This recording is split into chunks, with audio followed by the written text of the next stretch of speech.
El aire en la mañana del 7 de agosto de 2025 era denso con una tensa quietud. Apenas unas horas antes, a las 5:45 de la mañana, las últimas líneas de comunicación entre Kiev y Pyongyang se habían enfriado. Las demandas de Corea del Norte habían sido audaces y completamente inaceptables, una retirada ucraniana de 50 kilómetros de las posiciones defensivas que sus fuerzas habían capturado. Esto habría dejado a más de 1 millón de civiles ucranianos expuestos y despojado al frente sur de su vital profundidad estratégica. La respuesta del presidente ucraniano fue resuelta e inquebrantable, encapsulada en una frase simple: ni un solo paso atrás. El camino diplomático se había cerrado, y todos sabían lo que vendría después. El tiempo de hablar había terminado, y el tiempo de luchar estaba a punto de comenzar con brutal certeza. En las llanuras abiertas de la región de Zaporilla, los comandantes ucranianos no estaban inactivos. Entendieron que las negociaciones fallidas eran simplemente el preludio de una ofensiva enemiga significativa. Durante semanas, la inteligencia había monitoreado la acumulación de fuerzas expedicionarias norcoreanas enviadas para reforzar el tambaleante esfuerzo de guerra de Rusia. Estas tropas, aunque equipadas con hardware más antiguo, eran numerosas y seguían una doctrina de fuerza abrumadora. El Estado Mayor ucraniano, liderado por el astuto general Gavrilenko, anticipó un gran empuje. Sus preparativos no se centraron en cavar trincheras más profundas, sino en elaborar una respuesta flexible y moderna, diseñada para contrarrestar la fuerza bruta con agilidad y precisión. La situación estratégica era precaria. Un plazo impuesto por Estados Unidos para que Rusia negociara el fin de la guerra expiraría en 48 horas. Un avance norcoreano decisivo podría darle al Kremlin una poderosa moneda de cambio, alterando todo el panorama geopolítico. El asalto anticipado no era solo otro movimiento táctico, era una carrera contra el tiempo con ramificaciones internacionales. El alto mando ucraniano sabía que no podían permitirse que el enemigo ganara impulso. Tenían que atacar primero, no para apoderarse de terreno, sino para destrozar el plan del enemigo antes de que pudiera siquiera desplegarse correctamente en el campo de batalla. Esta batalla inminente se convertiría en una prueba decisiva de dos filosofías militares en competencia. De un lado estaba la columna norcoreana, una reliquia de la guerra del siglo XX, que dependía de blindaje pesado e infantería masiva para arrollar sus objetivos. Del otro lado estaba la máquina militar en evolución de Ucrania, producto de años de innovación en tiempos de guerra. Defendía el mando descentralizado, la superioridad tecnológica y el elemento sorpresa. Los extensos campos cerca de Melitopol estaban a punto de convertirse en el escenario de un choque dramático entre las viejas formas de guerra y las nuevas, un conflicto entre el acero y el silicio, entre la masa pura y la velocidad calculada. A las 6 en punto de la mañana, la tierra comenzó a temblar. Desde un aeródromo capturado cerca de la ocupada Melitopol, la columna blindada norcoreana se puso en marcha. Era una vista formidable, una serpiente de acero y humos diésel de 3 kilómetros de largo. La punta de lanza consistía en 50 tanques de batalla principales Chonmaho, máquinas de 40 toneladas armadas con potentes cañones de 125 milímetros. Siguiendo de cerca, había 70 vehículos blindados de transporte de personal, M-2010, cada uno lleno de soldados, sus pesadas ametralladoras de 14,5 milímetros escaneando el horizonte.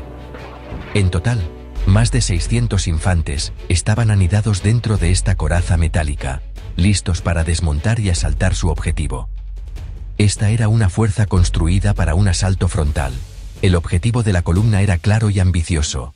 Debían viajar 120 kilómetros en menos de 4 horas, reforzando una base avanzada capturada.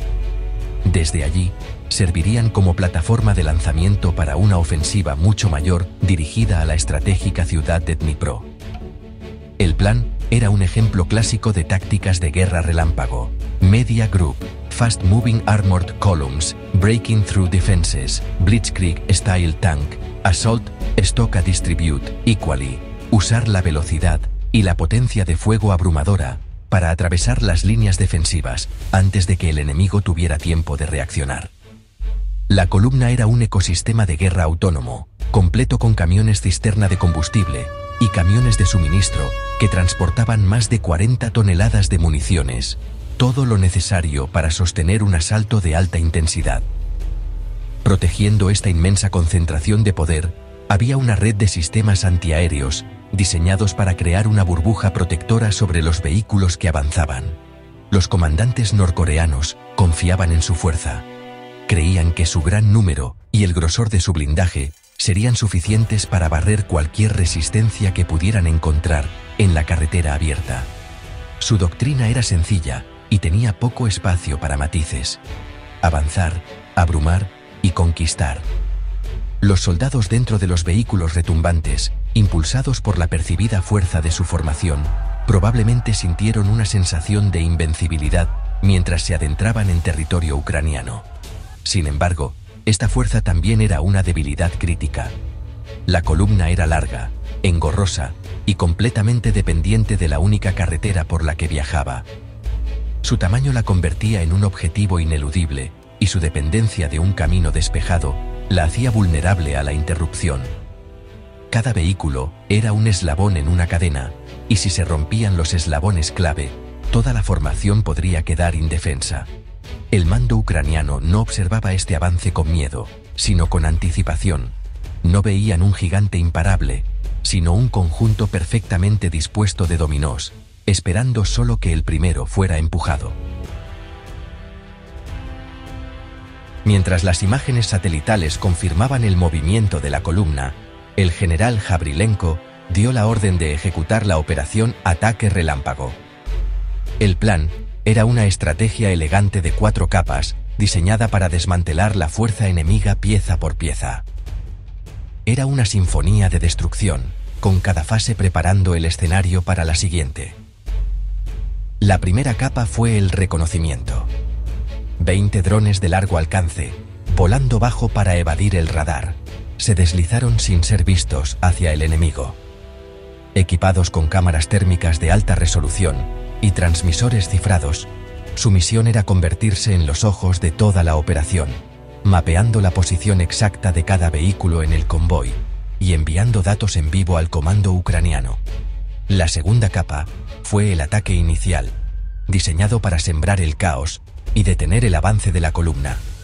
Para esto, los ucranianos desataron un enjambre de 80 drones suicidas de bajo costo y vista en primera persona.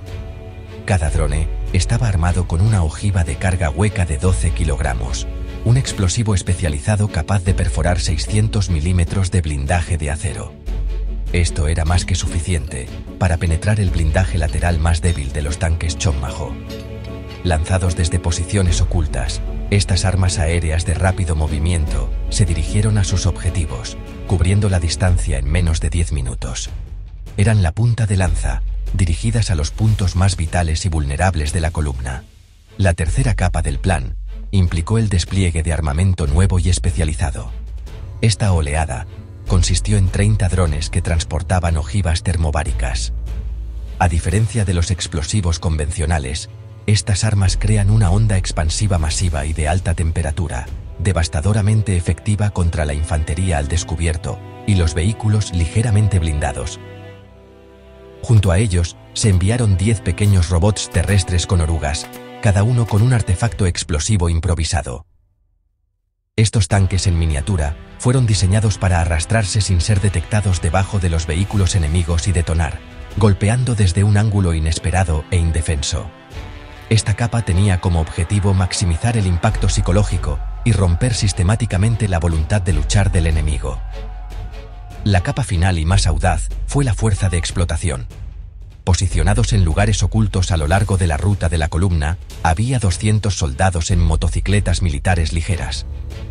Estas no eran tropas fuertemente armadas, sino una fuerza de reacción rápida, construida para la velocidad y la sorpresa. Cada motocicleta llevaba un conductor y un artillero armados con armas antitanque ligeras. Su papel era esperar el caos creado por los drones y luego avanzar, golpeando al enemigo desorganizado y asustado, desde todos los lados. Eran el golpe final, la carga de caballería del siglo XXI, listos para convertir un convoy desorganizado en un naufragio destrozado. El ataque comenzó con un silencio aterrador, roto solo por el débil zumbido de los drones que se acercaban. Volando a solo 5 metros del suelo, el enjambre de drones de vista en primera persona era prácticamente invisible para los sistemas de defensa aérea norcoreanos hasta que fue, bueno, demasiado tarde. El primer dron se estrelló suicidamente contra el costado de un tanque Chonma-ho líder. Su ojiva de carga hueca perforó el blindaje y detonó la munición interna del tanque, lo que resultó en una explosión catastrófica que arrancó la torreta de su casco. Casi simultáneamente, 3 drones más atacaron camiones cisterna de combustible cerca de la cabecera de la columna. Las bolas de fuego resultantes enviaron columnas de humo negro que se elevaban hacia el cielo, creando una pared de llamas infranqueable que bloqueó la carretera. La columna, su impulso instantáneamente roto, se detuvo caóticamente. La confusión se convirtió en terror cuando comenzó la tercera capa del ataque. Llegaron los drones termobáricos, detonando directamente sobre grupos de infantería que habían desmontado de sus transportes.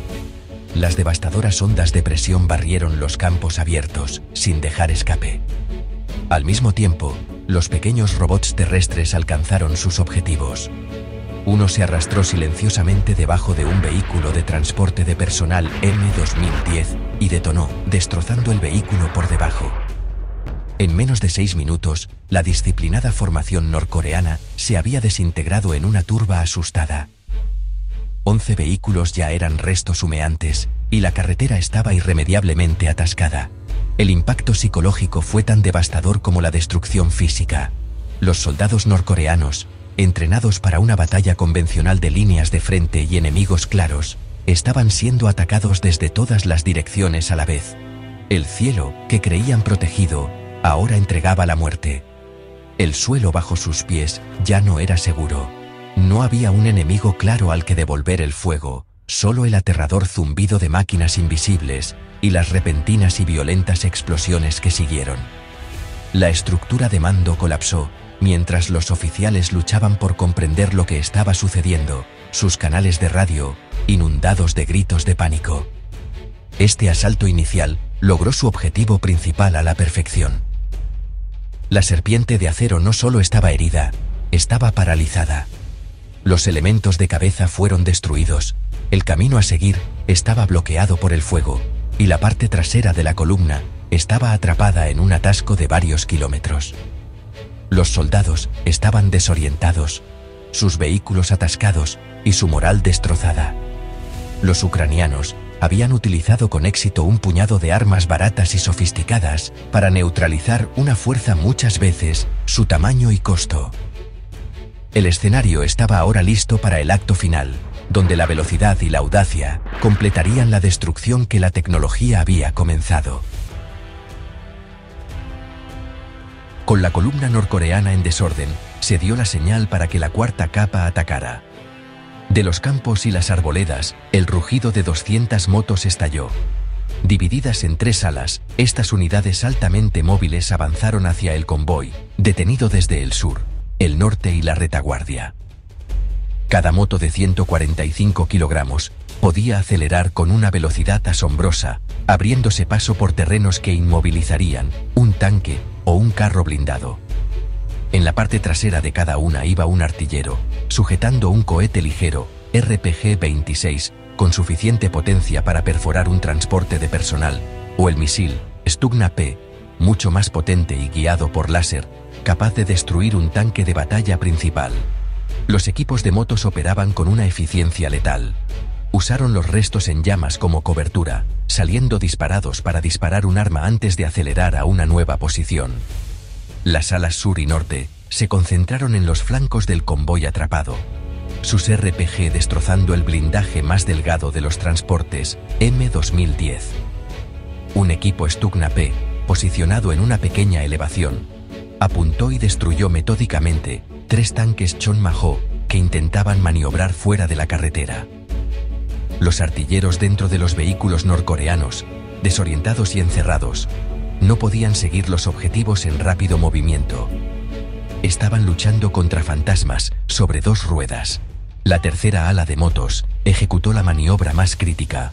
Corrieron alrededor de la parte trasera de toda la columna de 3 kilómetros y atacaron los camiones de suministro y los camiones cisterna más atrasados. Unos cuantos cohetes bien colocados convirtieron la cola del convoy en otro infierno, cortando efectivamente cualquier posibilidad de retirada. La fuerza norcoreana estaba ahora completamente atrapada en una zona de aniquilación de su propia creación, un ataúd largo y lineal que se extendía por kilómetros.